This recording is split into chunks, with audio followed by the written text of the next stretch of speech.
The file does not say mathematician. It does not say engineer. It does not say the person without whom this mission does not leave the ground. It says computer, which is technically accurate. She was computing things the actual computer, the machine, could not be trusted to do alone. The early space program was entering a new age. The machines were new, the stakes were not. If the numbers were wrong, the mission failed. If the trajectory was wrong, the astronaut did not come home.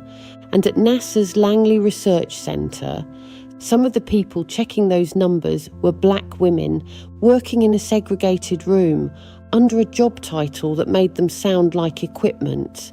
This is the file on the West Area Computing Unit.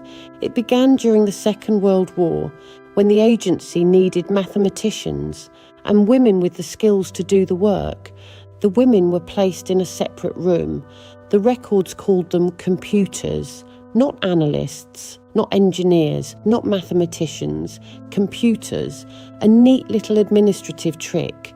Because if a woman is called a computer, perhaps the work sounds mechanical, repeatable, replaceable, less like expertise, less like judgment, less like the kind of knowledge that changes history.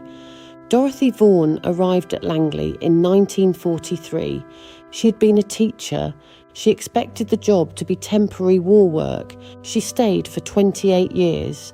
Dorothy became the first black woman to hold a supervisory position at the agency, but even that took years to formalise.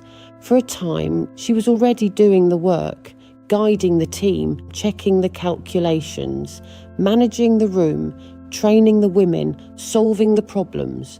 The title arrived later because apparently running the division was acceptable. Being named as the person running the division required additional paperwork. Katherine Johnson joined Langley in 1953. She was assigned to the computing pool, but her skill took her into flight research. She worked on trajectories, launch windows, orbital paths, the kind of mathematics where a small error does not stay small. In 1961, she calculated the trajectory for Alan Shepard's suborbital flight, America's first human spaceflight. Then, in 1962, John Glenn prepared to orbit the Earth. NASA had a new IBM computer running the numbers. The machine had calculated the mission, but Glenn wanted Katherine Johnson to check it, not because the machine was useless, because the machine was not enough. He wanted the woman who understood the numbers.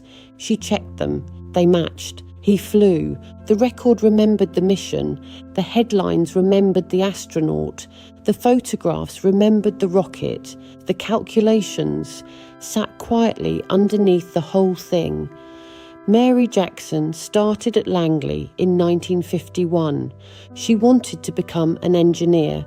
The training program she needed was held at a school she was not automatically allowed to attend, so she petitioned for permission to take the classes. She completed the coursework.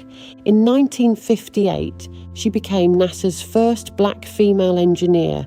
Again, the record shows the result.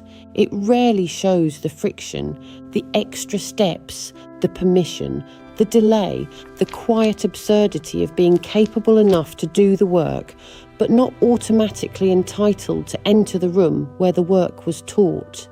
These women calculated stress tolerances, flight paths, orbital equations, launch conditions. They checked the work of machines. They corrected the work of systems. They helped move American spaceflight from theory to reality. But the official language made them small. Support staff, computers, assistants, women in rooms beside the rooms where the story was usually told. That is the pattern. The system uses the labour, the record minimises the person, then history arrives later and acts surprised that the names are missing. But the names were not missing. Dorothy Vaughan was there, Katherine Johnson was there, Mary Jackson was there, Christine Darden was there, and hundreds more women were there, writing, checking, correcting, teaching, calculating, verifying. The absurdity is not that history forgot them. Forgetting implies someone tried to remember and failed. The absurdity is that history had them in the building the whole time.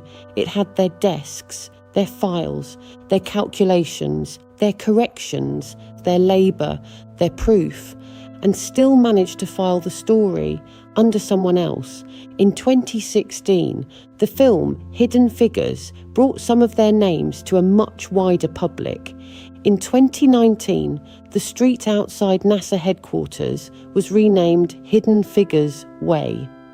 Recognition came, but recognition came late. The calculations had already flown, the missions had already launched, the machines had already been checked, the file had always been there. It was just labelled badly. Dorothy Vaughan, Katherine Johnson, Mary Jackson, and the women of the West Area Computing Unit. They were not machines. They were not footnotes. They were not support. They were mathematicians, engineers, supervisors, and pioneers. Some stories were not lost. They were filed incorrectly.